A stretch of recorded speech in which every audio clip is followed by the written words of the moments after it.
Assalomu alaykum hurmatli radio anglag'uvchilar. Adabiy anglatish programmamizni anglashinglarni qarshi olamiz. Bugungi programmamizda yozuvchi Abdurahmon Qaharning Xinjiang xalq nashriyoti tarafidan nashr qilingan Eli Dolqunlari nomli 2 qismlik tarixiy romanining 2 qismini anglatishni boshlaymiz. Alvatan ishqida yongan jangchi biz, mardoni biz, qas qilganni pas qilarmiz, g'olib biz, palvoni biz. Eldeki iş, altı oğrunun işi olmasın, inqilabga. Ular özlerinin inqilabi hükümetini kurup boptu. İşte 4 yıl, Manas boyda ötken 4 yıl. Burunrak kelsanlar çökaşki. Bizning qayg'ularimiz, fojialarimiz muncha ko'payib ketmasaydi. Yoshsun Osman! Biz Osmanning bandisi. Seni qishlar izdan mangan kafirlarni o'ldiringlar. İnqilab qurbonlarini unutib qoldikmi? Altayni oson ozod qildikmi? Ta'tirqin chiqirayotganlarni nimish qilib to'smaymiz. Oğullar bilan tang maydonga chiqqan qizlarga salom. Barakalloh sizlarga. Yoshanglar vatanning qahramon qizlari. İnsanning do'stga mehr muhabbat, dushmanga g'azab nafrat bo'lmasa, uni qandaqmi odam degili bo'ladi?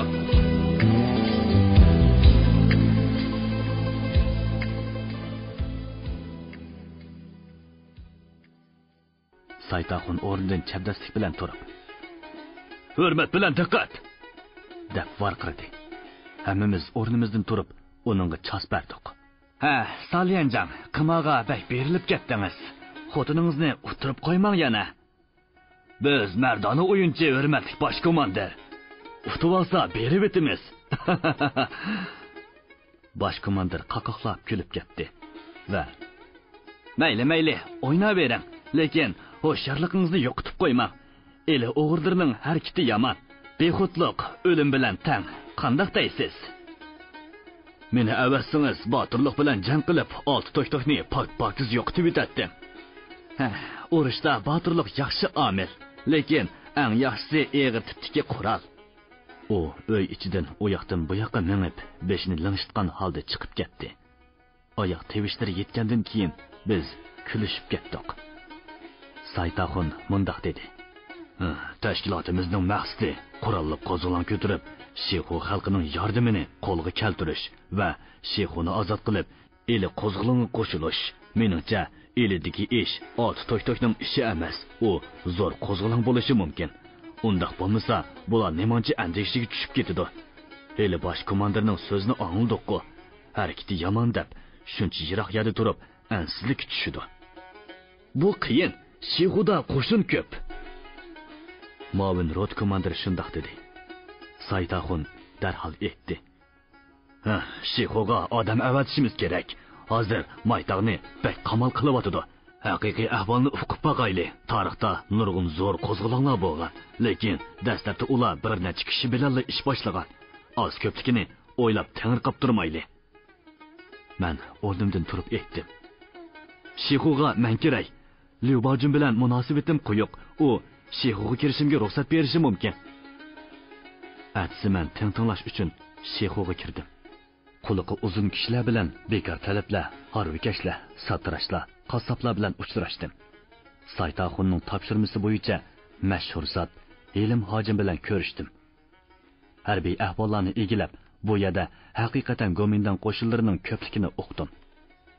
Shexu bozorda ketib qolsam, oldimda men burili tunuydigan Nina ismli qiz chiqib qoldi. "Voy, Qodir bormisan?" U men bilan xushal holda ko'rishdi. Bu dadisi Xanzo, onasi Urus, Pirovotki qiz bilan Urumchidagi vaqtimda tunishgan va yori do'st bo'lishgan edim. Uningga uylanmoqchi bo'lganimda Yengsodan chiqib, Urumchida oshpazlik qilayotgan dadam yo'l qo'ymagan. Shuningdan keyin men uning bilan ko'rishmagan. U meni bir qovoqxonaga boshlab kirdi. Do'konning keyinda uyi bor ekan. Dadisi maypurushlik qiladi ekan. Ninaning onasi o'lib ketgandan keyin u dadisi bilan Shexuga kelib o'rlashib qopti. Nina mening ustivishimning juljulligiga, judab o'rtlab ketganimga echindi. Men maytog'dagi ishchi xizmatchilarning tortayotgan eg'ir kunlarini, ularga ishdan to'xtatib tosh yo'l, potaylan yostayotganligini so'zlab berdim. "Mushi yerda qol, sana ish tepiladi. Biz birga yashaylik." dedi u muloyimlik bilan. Uning konu o'tlari texi o'chmagan ekan. Mening bu yerda qilishim albatta mumkin emas edi. Shunga hozir bu yerda qololmayman. Menga Qur'on 4 soat ruxsat bergan. Qolsam surishtirib keladi. Tutib olsa etib tashlaydi.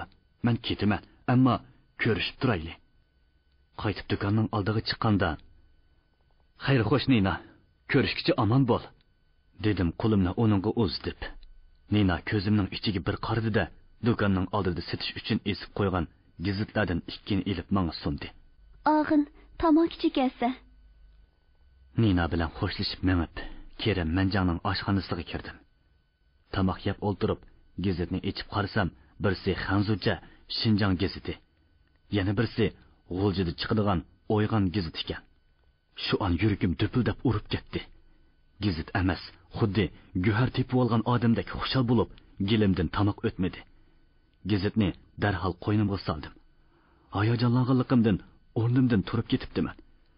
Ko'mirxonaga kirib, uning bosh maqolasi "Ozodlik uchun kurash qilmaslik jinoyat, zulmga qarshi turmaslik xiyonatni" o'qib chiqdim. Xayollarim jo'shqinlanib, butun a'zoyi badallarim yalqinlanib yinib ketdi va birdilla ko'z oldimga Nina keldi. U menga tomoq chekish uchun qog'oz emas, inqilob o'tini beribdi, mash'al beribdi. Qaymoqib qayoqqa menishni bilolmay yurganlarga nurliq yo'l ko'rsatibdi. U angsiz bilmay berib qolganmidi? Ko'zimning ichiga ma'ni qarg'ini bekor emaskanda. Uning eli inqilobchilar bilan munosabati bor ekanda. Eli inqilobining xabarlari mush yerdan tarildi ekanda. Shihu xalqining og'zidagi yengliklar uning do'kondan chiqdi ekanda. Isit. Ketadigan vaqtim bo'lib qolgani. Yeni berib oshkor so'zlish kerak edi. Biroq payt ketib qoldi. Mashina bekitiga hozirlik berish vaqti bo'lib qoldi. Mashina bekitiga tezlik yetib bordim. Ammo gazetni maytaqqa qandoq yetkazaman? 3 qavat post bor. Qattiq tekshirdi. Gazet emas, qog'inimi o'tkazmaydi. Beshim qaytib turganda Lyubojin bilan uchrashib qoldim. Uning ikki qo'lida 2 savat bo'lib, birsida ko'ktat, birsida pentozi bor edi. Menga Xizr yo'liqqandek xushal bo'lib ketdim, chunki u Gomindangning ishonchli odami edi. Men uningga Urumchidagi vaqtimda bir asqatgan. Xongcheng klubining oldida qiz talashib, beshiga o'lim kelgan paytda uni qutuldirib olgan edim. Pentozi bor savatni men ko'tarib oldim-da, fursat tepib, gazetni uning ostiga tiqib etdim. Mashinada yurib tekshirish o'rniga keldik. Yuragim ansizlik bilan urib ketib boradi. Tekshirib qolsa, beshim omon qolmaydi. Odamlarni bir-birlab tekshirib, menga kelganda Lyubojin "O'z odam" deb qo'ydi. Shuning bilan tekshirishdan qoldim. Mashinadan tushib mangdik. Men kaynida qolgan bo'lib, pentozning ostidagi gazetni elib, qo'ynimga ittikli silib etdim. Kechsi aliyotar chaqda gazetni elib, Saytaxonning uyiga kirsam, ular yanada o'shiq, kartlarni yeyib qo'yib, jiddiy parang bilan o'ltirishgan ekan. Men kirib, ishimdan ma'lumot berdim. Shihuda hozir Gomindangning 2 piyoda polki, bir ortiq divizion, bir to'pchilar qismi bor ekan. Eledagi o'g'ri deganlar o'g'ri emas, rasmiy inqilobchilar ekan. Ular G'uljini ozod qilib, hozir Bo'rtalog'iga chiqibdi. Vaqtli inqilobiy hukumatni qurib, uning gazetini chiqaribdi. Mana O'yg'on gazeti. Hammaylar jonlanib ketdi. Saytaxon qo'limdan gazetni ilib, ozodlik uchun kurash qilmaslik jinoyat, zulmga qarshi turmaslik xiyonat degan bosh maqolni yondirib o'qidi. U o'rnidan turdi. Hayajonlanganligidan qo'lidagi gazet titrab turibdi. Yuzlarida ishonch, shodlik ushqunlari chaqnaydi. "Mana qarindoshlar, hukumatning tashviqotidagi bo'xton, aldamchilik, o'ydirmalarning siri ochildi. Elidagi ish 6 o'g'rining ishi bo'lmasdan 600 o'g'rining ishi ekan. Inqilobgan. Ular o'zlarining inqilobiy hukumatini qurib bo'pti. Xo'sh, biz mushundaq jiddiy paytda qanday qilishimiz kerak? Xuddi qurtdek medirlab yurib, vijdon nomusimizni bulg'ab beramdiq yoki biz mu vatan, xalqning farzandi ekanligimizni amalda ko'rsatamdiq? Hammamiz endi ikkilanishning o'rni qolmaganligini, ko'tarilishning lozimligini, paytni qo'ldan berib qo'ymaslikning zarurligini aytishdik. Yig'indagilarning yuzlarida, ko'zlarida, lavlarida ajoyib ruhiy jo'shqinlik, yorug'likqa talpinish kayfiyati aks etib turibdi. Ba'zilarning kirpiklariga yosh tomchilari ilingan. Saytaxun tamkinlik bilan mundoq dedi: askarlarimizning kiyimi yilin ham jul-jul. Hozir texi so'g'uq. Bir necha kun ta'xir qilayli. 4-oyni ko'rayli. Shuninggacha har birimiz 2 dan odam tarbiyalayli. Sagak yurayli. Qanday xabar anglasak, tashkilotimizga yetkazayli. Yig'indan keyin Saytaxun meni ayirib qilib, non quritib, yoshirin bir yerga qashlab turishni topildi. Ham Lyubajundan osmoqchilab gap ilishni jekildi. Yig'indan qaytib chiqib, zodila uyqum kelmadi. Butun badallarim hayajondan yalqinlanib, yong'andek qilatdi. Xuddi tush ko'rayotgandek ajoyib qiyofatlar. Arg'amoq ustida qilich o'yintib, go'mindonchilarni chepib ketib qolgan holatlar va maytog'dagi potaylarni portiltib kompaykom qilayotgan ko'rinishlar ko'z oldimda gavdalanadi. O'yg'on gizdi bir sonining qo'zg'olon ichida paydo qilgan kuch g'ayrati, tangri qashlarni barbod qilib, mustahkam turg'izgan ishonch va ichib bergan nurliq yo'li meni ajoyib ilhomlantirayotgan edi. Qalbimdan, yurak bag'rimdan mana bundoq misralar xuddi fontandek etilib chiqishga boshladi. Kirib Shexu bozoriga visol jononini topdim. Kurash signalini chalgan yurak darmonini topdim. Yuzi go'yo tulun oydur, ko'zi cho'lpon, tili o'tkir, qishi qunduz, chechi sumbul, shirin farhodini topdim. Qarab husn jamoliga yuragimga tutashdi o't. Ko'rishga intizor bo'lgan guli rayhonini topdim. Kech kunduz asoratda qaraydim talmirib har yon. Tasadduqjon saodatlik baxt iqbolini topdim. Uning nomi ishkan o'yg'on, ozodlik nurini chashqan, zulm taxtini o'rtarga jazo gulxonini topdim. O'qiganda xushalliqdan tenim to'ldi jasoratga. O'zimni otidim jangga chiqib hamrohlini topdim. O'yg'on ba'di kuch idrok, kurash jang boshlanib ketdi. Qutuldiq tenir qoshlardan, bahor ayyomini topdim. Vatan ozodligini deb o'limdan qo'rqmadi mardlar. Shu mardlarning qatorida buyuk jangohini topdim. Qodirmu jon fido aylab qo'shildi jangovar safga, ozodlik tug'i ko'tirgan eli gulzorini topdim. Hikoya anglab o'ltirgan Botir G'ozi o'zini tutib ololmadi. O'g'il bola, yaraysan. O'ltirganlar uning she'rlaridan haqiqatan hayajonlangan edi. O'zlarini shu voqea ichida sezib, vaqtning qanchalik o'tganligini, kech kirib qilayotganligini to'ymay qilishgan edi. Abduqodir hikoyasiga yana tushdi. Hay, biroq ishimiz ko'ngildagidek bo'lmadi. 4-oy kirishi bilanla kuyton aerodromini saqlayotgan oblis oldirab tenib, tashkilotning ruxsatsizla chidirg'i o't qo'yib etib, o'z vizovatini boshlab, g'uljiga qarab yo'lga chiqib ketibdi. Buyruq bo'yicha Saytaxun o'z qismidan tashkilot a'zolaridan bir guruh tashkillab, uni izlab chiqib ketdi va 3 kundan keyin topolmadim deb qaytib keldi.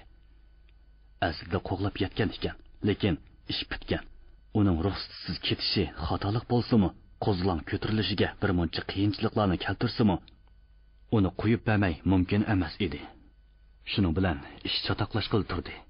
Go'mendan Saytaxun qismidan gumonlanib, yan sixay ko'rikini saqlayotgan uning bir guruhi odamini maytaq qaytirib keldi va Go'mendanning Saytaxun qismiga bo'lgan nazorati kuchaytirildi. Bizning taqdirimiz qilning ustida turgan shu eg'ir kunda tuyuqsiz Lyubajun meni charki tortib, sizlarning oshxonadan tomoq yeyotgan 5-rota gumonliq bo'lib, ularni Manasga yo'tkab akatmoqchi, ham u yerga opirib qurolsizlantirmoqchi. Sen shular bilan ketamsan yoki seni boshqa oshxonaga yo'tkab qo'yamdoq. Jinim odosh, og'indorchilikqa yetsam, men u yoqqa ketmayman. Sening bilan birga qolaman. Qilgan yaxshiligingni hargiz unutmayman. Meni yo'tkab qo'y. Dedim uningga yilingan qiyofatda. U ma'qul bo'ldi-da, bu so'zni og'zimdan chiqarmaslikni jekib qo'yib ketdi. Men bu sirni Saytaxunga yetkazdim. U shu kuni kechda tashkilotning jiddiy yig'inini ochdi. Ahvol ig'ir. Birodarlar, bugun qo'zg'almasak, ati tutulimiz, dedi u. uning chiroyi jiddiy tus olgan va u intayin hushyor, tadbirli komandir edi. 1 minutga yetmagan vaqt ichida shuncha muhim, jiddiy vazifalarni puxta, idil holda o'rinlashtirib bo'ldi. Bugun kecha Janubiy Potaylarga post turish bizning rotaga kelgan. U yerga tashkilot a'zolaridan qo'yinglar. Kechida qo'zg'alamiz. Shuninggacha Qodir bilan Najmiddin Maytaq Sheyxu telefon samini kesib tashlasin. Potaylarda post turg'anlar kech soat 1da batalyon shtabi qartib o't ochsin.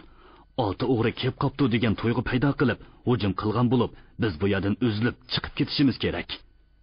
Yiroqlashib bilishimiz uchun 3 kishi davomli o't ichib turishi va ularning keyin bizga yetishib bilishi uchun oshxonning 2 iti taq qilib qo'yilishi kerak. Tayyorlikka kirishinglar. Bugun uyqu yo'q. Bugungi kecha surlik kecha bo'ldi. O'rg'oq shakllik oy tizli o'ltirib ketdi. Kaynadilla yulduzlar yuzni qop-qora bulutlar to'sib, Maytaq dahshatli qorong'ulik ostida qoldi. Ansiz jimjit hukm surayotgan kechida har qaysimiz topshirilgan vazifalarni ado qilishga kirishdik. Bir nechisi quritilgan nonlarni tashkilot a'zolariga tarqitishga, ikkisi oshxonning itini o'g'irlashga, biz Najmiddin ikkimiz telefon simini kesishga maqdiq. Saytaxun askarlarni bugun kecha buyruq kutib, qurolni mahkam tutib, yeshinmay yetishga buyurdi. Dal soat 1da Janubiy Potaylarda Maytaq batalyon shtabiga qartib o't ichildi. Saytaxun qismi darhol o'rnidan turib, 6 o'g'ri keldi, chopsam tutinglar. 6 o'g'ri keldi deb varqirishib, qaytirma hujumga o'tdi. Butun Maytaq ichi ansiz varqirashlar, nolalar bilan patparaq bo'lib ketdi. Hikoya uzildi. Tuyuqsizla yurish signali chilinib qoldi. Abduqodirning hikoyasiga berilib ketgan jangchilar kech kirib ko'z bog'lanib ketganligini to'ymay qilishgan edi. Shundaqdimi hech qaysisining o'rnidan turg'isi, hikoyani uzib qo'yg'isi kelmaydi. Yomon vaqtda chilinib qoldi-da, toza jiddiy yeriga kelganda burunroq boshlangan bo'lsa uzilib qolmaydi, dedi Nodam. Anvar o'rnidan turib varqirdi. Qani, darhol sapga. Botir G'ozi o'rnidan qo'zg'almay, biz so'ramlardan emas, oxirini anglab o'tayli. Sapga ko'zni yumib ochqicha yetishib olamiz. Anvarning ko'zi olaydi. Nima? Yurish signali har qanday muhim ishni tashlab sapga etilishni buyuruydi. Bu intizom, bilamsan, harbiy intizom qo'shinning jini. Qo'shin oyoq ostidagi ushshoq toshlarni shiriqiltib yurib ketdi. Lekin jangchilarda hikoyaning oxirini anglash taqozosi yenib qoldi. 5-bob. Urumchi osmoni ko'mirda qaraygan sirliq kecha. Xinjiang garnizon shtabi shu kunlarda toza asabiylashgan va har qanday tevishdan gumonlanadigan bo'lib qolgan edi. Shunga kishilar kechasi ko'chaga chiqmaydi va chiroqlarni uzoqroq yoqolmaydi. Milliy qismlar sharqqa ilgarilab, Jing nahiyasidagi Gomindan qismlarini shiddat bilan o'qitayotganligidan shahar ansizlikka tushgan.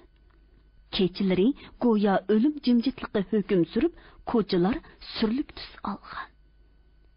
Urumchi daryosining bir xil ovozda sharqirashi va qayerlardadir ishlarning zavolliq tiligandek oralab hovlishi bu sirliq kechining jimjitligini bosib turadi. Bu qorong'u surlik kechida Xinjiang garnizon shtabining ozodi uyi yo'riq edi. Derizalarga beg'irang duxovi pardalar tortilgan. Polga yeshil gilam selingan bo'lib, ustiga uzunligi 4 metr, kengligi 1,5 metr ustal qo'yilgan. Tomlarga xaridlar esilib, pardalar bilan yepilgan va kun chiqish tarafdagi tomga yo'lab bir qancha divorlar qo'yilgan. Garnizon shtabining qo'mondoni general Jang bilan diviziya komandirining paranglashib o'ltirganiga 1 soatdan oshgan. Diviziya komandirining berayotgan ma'lumotlari qo'mondonni birda jiddiylashtirsa, birda ruhsizlantiradi. U butun jarayonni o'g'rilar paydo bo'ldi degandan tortib hozirgacha o'tgan salkam 1 yillik jarayonni eslamoqda edi. Burunqi qo'llangan tadbirlariga siliq, yumshoq, rahimdil, oddiy degan gunohlarni ortdi. Biz dastlabda og'ir xatolik sodir qildik, dedi general Jang o'rnidan turib. Nilqida o'g'irlar paydo bo'ldi deganda nima qilatdiq nasihat qilish umiga avatib. Bir necha polik askari kuch bilan biraqli besib turib o'tish. Hatto o'g'irlarning urug' tuqqanlarini, bola chaqalari, tunish bilishlarini butunlay qirib o'tish kerak edi. Diviziya komandiri o'ziga qo'mondonning bir necha gunoh ortib qo'yishidan ansirab, Eli vaqasini tinchitish uchun avatilgan Lyubendemo hech ishni boshqa ep chiqolmadi. U qapoq bosh shunga o'ldi. O'lgandimi sharmandalarcha o'ldi. General terikib qoldi va uy ichida u yoqdan bu yoqqa tez-tez mengishga boshladi. Uning totirib ketgan chiroyiga qarab tik turgan diviziya komandiri qo'mondoni qayoqqa mangsa, shu yoqqa yuzlanib hurmat bildirmoqda edi. Oddiy bir tarjimon, xushomatchi, shuncha cho'ng amalga o'stirildi. Ko'rdingizmi, bizdagi an'ana bo'lib kelayotgan odatni, har qanday xushomatga maslikimiz keladi. Bilimchanlikni, aqllilikni, tadbirchanlikni xushomat besib ketadi. U birdam jimib ketgandan keyin yana ishning beshiga, ansizchilikning tug'ilish sababiga ko'chdi. Kichik ishqa hargiz sal qaramaslik kerak. Hamma mag'lubiyat sal qarashdan tug'ildi, dedi general to'xtab. Avatgan qo'shinlarimiz qaytmadi. General Shiyingmo yuzga yetmaydigan odami bilan orolga qochib keldi. Qandaq maslik kichikmikan? Rahimdillikni tashlab o'tishimiz kerak. Endi vaqti o'tdi. Ushqunni o'chirmak oson edi. Hozir yolqinga aylanib oldi. Urumchi atrofidagi va boshqa yerlardagi qo'shinlardan bir qismini oldin qisabga tez yutkisak. Diviziya komandirining so'zi oxirlashmay turibla, qo'mondan uning gapini bo'lib o'tdi. Yutkash qiyin. Bo'lmaganda oz yutkash mumkin. Hozir joylarning ahvoli yaxshi emas. Quturash eg'ir. Urumchi, turpan, pichan, to'qsulla, hatto Qashqarlardami o'g'irlarni qo'llash, harakat qilish, uyushish, elig'i qichish yuz beryotdi. Mundaq sharoitda u yerlardagi qo'shinlarni yutkisak, buzuqlarga qulaylik yaratib bergan bo'lmamdiq. General kun qoplangan yumshoq divonga kelib o'ltirdi va yonchuqidan novatrang tamaki qutisini chiqardi. Diviziya komandiri saranga chaqdi. U tutashtirgan tamakisini kayni-kayindan bir necha qitim qattiq sho'rab chekdi-da, mundaq dedi. Vaziyat yaxshi emas, komandir. Maytog'dan, Kuytong aerodromidan isyon ko'targan qismlarimiz tutib bermay qochib ketdi. Kaynidan qo'g'lidiq, oldini to'sdiq, lekin bo'y bermadi. Mundaq ahvollar cho'chak taraflardami yuz berdi. Urumchidagi ofitserlar maktabidanmi gumonliq o'quvchilarni qo'lga oldik. Qashqar, Turpanlardami shunday qildik. Lekin buzuqlar harakati pasaymadi. O'g'irlar Urumchiga qarab yurish qilgan sari ularning harakati shuncha avj ilyapti. Qani o'ltiring. General qo'lini pulanglatdi. Yumshoq divonga kelib o'ltirgan diviziya komandiriga puraqliq tamakisidan tutdi. Har ikkisi so'zsiz o'ltirishib ketdi. Ularning ansiz xiyollarga berilishimi sababsiz emas edi. Urumchining kechasi surlik, jimjit bo'lgani bilan va har kuni kechasi har bir ko'chalarda 5 o'nlab qarovullar yurgani bilan tong otganda kishilar ko'chalarning ko'rinarlik yerlariga yepishtirilgan tashviqot varaqalarini ko'rishib turadi. Shunga qo'mondan mushu sirliq kechalarda kimlarning qayerlardadir eli inqilobini qo'llab tashviqot varaqalarini besayotganligini ko'z oldiga keltirib, cho'nqur xiyollarga berilib ketgan edi. U albatta bunga uchqun deb hisoblab, yolqinga aylanib ketishidan ansiraydi. General Jang xiyolidan beshini ko'tardi-da, o'rnidan turdi va Xinjiang xaritasi yeyilgan uyning o'ttirsidagi cho'ng ustal yeniga keldi. Diviziya komandiri ustal yeniga kelib, xaritaga engishib qaradi. Xaritada Shimoliy Xinjiangning g'arbidagi yerlardan 12 qirliq bayroqchilar elib tashlangan edi. Shunga ular xaritaga ko'ngilsizlik bilan qarashdi. Generalning ko'zi Jing nahiyasiga tikildi. U uzoq qaragandan keyin xaritadan ko'z uzmay turib, savollarni yog'dirishga boshladi. Hozir bu yerdagi urush vaziyati qanday bo'lyapti? Jiddiy tirkish bosqichida turyapmiz. O'g'irlarning askariy kuchi qanchalik? 2 polik atrofida. Bu yoqqa otlangunicha taxminan 1 polik. Ular jingni ishg'ol qilmay, nemishqa yana bu yoqqa yurish qilyotidi. Kaynimizga o'tib olib, tahlika silishni qaslabasi kerak. Yo'q. General xaritadan bosh ko'tardi. Uning peshonasi porqirab ketgan edi. Tushunyapsiz? Ular bizning kuchlarimizni bo'lib yo'qotmoqchi. Diviziya komandiri qo'mondonning deganini tushunmadi. Shunga ko'zlarini porqiratib uningga tikildi. Ular tog' bag'ri bo'ylab kelyapti. Shundaq. U xaritaga tikilib turib mundaq dedi. Ularning hozirgi yurish yo'linishi o'xshamagan holda tosh yo'ldan bir qancha 10 kilometr yiroqlikda. Mush yo'linishda ular avval Chapayziga keladi. Ondan Shexoga shimoldan hujum qilmoqchi. Demak, ikki o'ringa bir vaqtda hujum qilmoqchi. O'g'irlarning razvedkasini bo'sh chaqlig'ili bo'lmaydi. Qarang, ular bizning ojiz yerimizni bilib olgan. Mush ahvolda jing'i qo'shin avatishdan mahrum qolamizda. Arqa sapning qatnashi uziladi. Generalning qattiq tikilishi va jiddiy savolidan diviziya komandirining yuragi titrab ketdi. Lekin u ko'zini qochira olmaydi. Bir nima demay shuk turishmi absiz edi. Shundoq bo'ladi, general janoblari. Bo'lib yo'qotish degan shu. Demak, Chapayziga mustahkam qo'rg'on yasash kerak. Mustahkam qo'rg'on. Tushunyapsiz? Mustahkam. U so'zining oxirini chin qilib varqirab aytdi. Diviziya komandirimu qattiq ovozda javob berdi. To'liq tushundim, hurmatli general. Tarlab ketgan general boyadan beri tutib turgan tamokisini tutashtirdi-da, qadamlarini osta yo'tkab derizining yeniga bordi va uning qanotlarini echivatdi. Salqin shamol isib ketgan uy ichiga yenik shivirlab kirishga boshladi. U ko'ksini ko'tarib dam oldida Urumchining qorong'u kechasiga so'q nazar tashladi. Sirliq kechining jimjitligi uningga surilib tuyuldi. Pardalarning lapildishidan badani shurkandi. Lekin tamokisi ko'yib tugiguncha qimir qilmay turib, ondan derizining qanotlarini yopdi-da, kayniga burildi. Diviziya komandiri stakanlarga choy quyib qo'ygan edi. General divanga kelib, ikki putini almashtirib o'ltirib, ikki yutum choy ichdi. Ondan yana tamaki chekdi. Shexo bak muhim strategik joy. Urumchi, eli, cho'chakning qatnash tuguni. Dedi u komandiriga qarab buyruq ohangida. Barliq kuch bilan Shexoni qo'g'dishimiz kerak. Qo'g'dashlar emas, bu qozondek cho'nqurliqqa o'g'irlarni tushirib, qapsab, qanchalik chiqim tassaqmi, bir nima qo'ymay, pak-pakiz yo'qitib o'tishimiz kerak.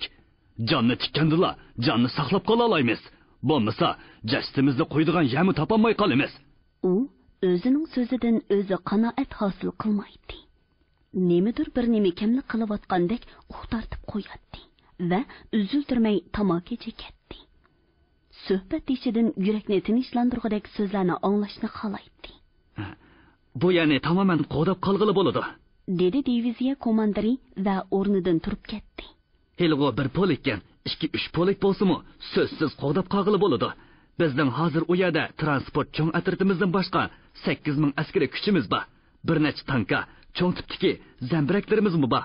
Balki diviziya komandirining tantanalik so'zi generalning o'g'isini qo'yintivatdi-da, so'zini bo'ldi. Sizning so'zingizdan qanoat hosil qilg'ili, xotirjam bo'g'li bo'lamdi. U qo'lidagi stakanni ochiqi bilan taq qilib qo'ydi. Qo'g'dash. Hozirgi urushdagi o'rnimizni qandoq aloyidlikda deb bilasiz? So'zining oxirini deb bo'lg'ichila ayblashga uchirgan diviziya komandiri nima deb javob berishini bilmay mangdab qoldi. Bir harbiy boshliq yuz berayotgan urushning aloyidligini bilishi shart. Bizning hozirgi aloyidligimiz faqat mudofaa ko'rishli bo'layotdi. O'ylab beqing. 100 ming askari kuchimiz turib, mudofaaga o'tib qolsa qandoq bo'lg'ini? Bu yolvasning bo'rdan qo'qqundek ish emasmi? Bilib qo'ying, bu qo'shinning yengilayotganligidan derak berdi. Ustunlikning qo'ldan ketganligidan bishorat berdi. Ularni to'liq yo'qotish uchun meningcha unumli tadbir, aktiv chora kerak bo'layotdi. Hozirgi muhim ish mushimikin deyman. Ha, balli. Dalmushu. Birdam qizirib, birdam totirib, o'zini ayiblik his qilayotgan diviziya komandiri birer aktiv chora ko'rsatib, o'zini qiyin ahvoldan qutuldirishga urindi. O'g'irlarning oldini to'sish uchun endi xil qo'shin avatish kerak. Biroq u alam bilan boshliqiga tikildi. Xo'sh, bek qirilib ketdik. Qirilish qachon bo'lmagan? Generalning ko'z oldidan urush jarayoni lip qilib o'tib ketdi. Qirildik. Dushmanimizni olti to'y-to'ytapli qardik, lekin olti to'y-to'ylar emaskan. Harbiy ta'lim ko'rgan, yetishgan muntazam qo'shinkan. Qiyin ahvoldan qutulib olgan diviziya komandirining yuziga qon yugurdi. Bu dushmanimizning alohidligi. Albatta, bu alohidlikni hisobga olish kerak. Dushmaningning alohidligini hisobga olmay, otgan o'qing osmonga otgan bilan barobar. Ikkisi bir-biriga qarashib so'zsiz turib qolishdi. Har ikkisining chiroyidan jiddiylik aks etib turadi. Harbiy turmush o'q ovozidan yiroq yerdimi shundoq jiddiy, o'ychan o'tadi. Generalning peshonasida, ko'z atrofida alamli kuchli qo'riqlar ko'rinishga boshladi. Hozirgi vaziyatda Shinjongning o'rni qanday alohidlikka ega? Bu savolni general o'ziga qo'ydimi yoki suhbatdeshig'imi diviziya komandiri bilolmay tingirqab qoldi.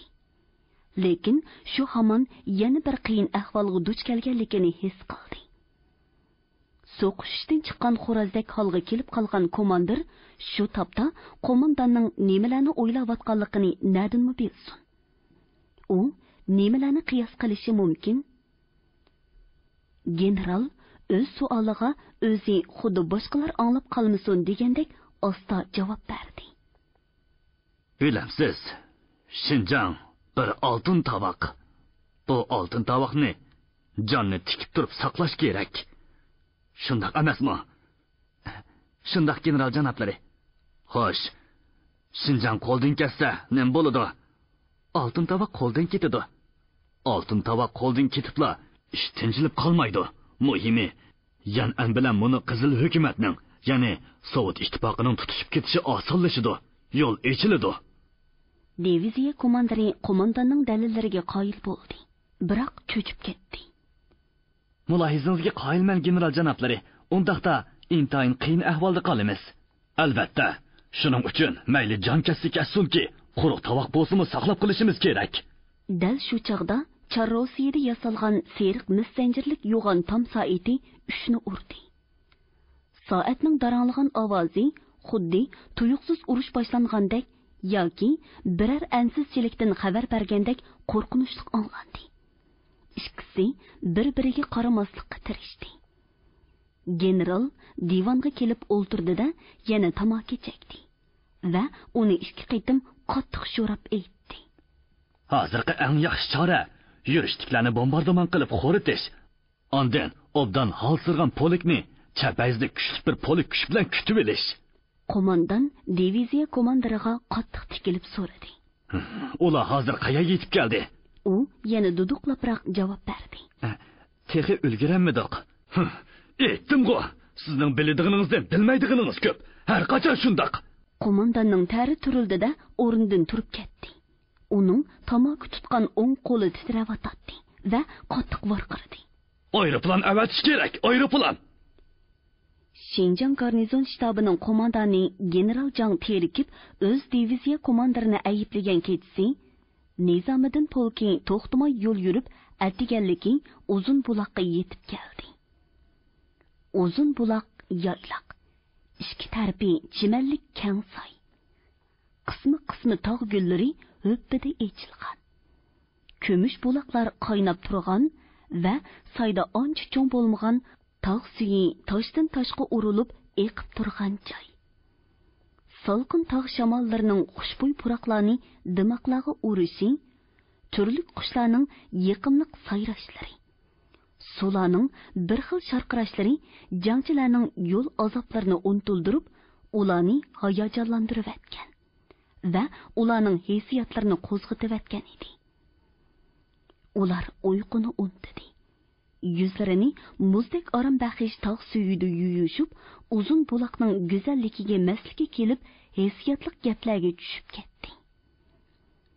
Tabiatning go'zalligiga zo'qlanmaydigan kishi bo'lmasa kerak. Hammaning ko'zi gullarda, yop-yeshil qoptallarda, o'ynoq suvlarda qalblar hayajon. Go'zallikni tomosha qilish, jiralarni kezish, o't cho'plar ustida eg'inish ko'ngillik.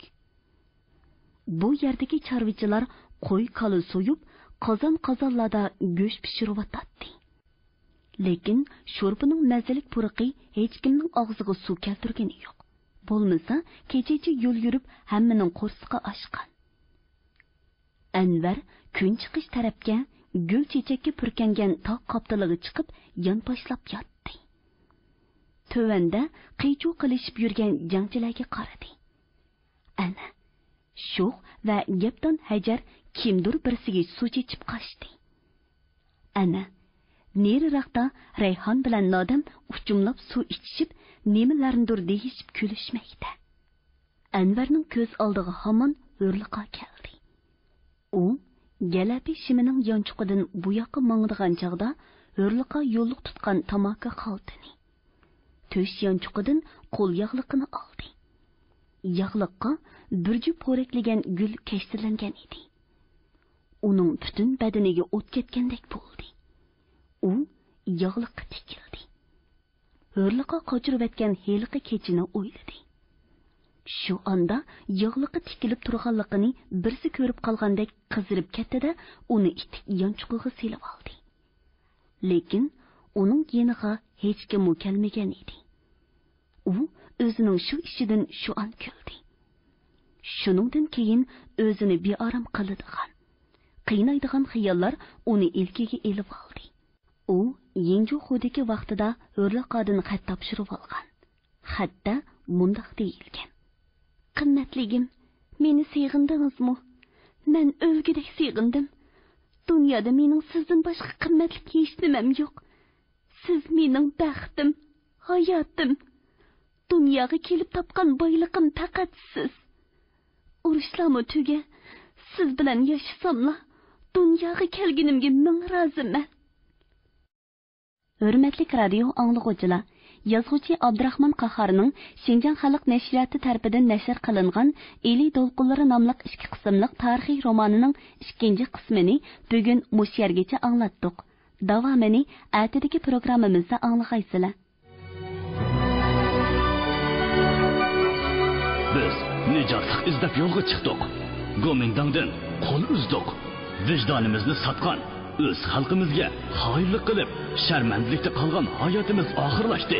Endi boshqacha hayotga ko'chdik. Mening qonunimda otidir.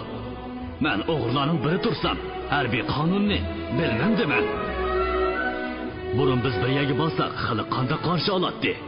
Xalq qarshi olmaydi, bizning qochadi, yo narsalarni tiqatdi yo'llash ko'mandi.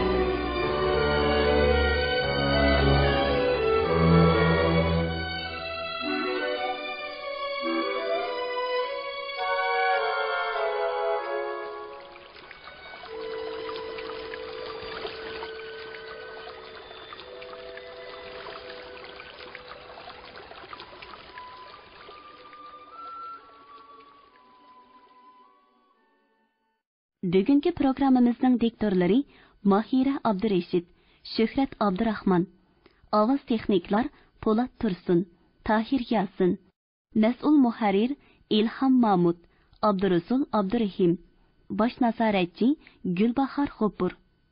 Bugungi adabiy anglatish programmamiz mush yerda oxirlashdi. Ertadagi programmamizda ko'rishguncha omon bo'lgaysizlar.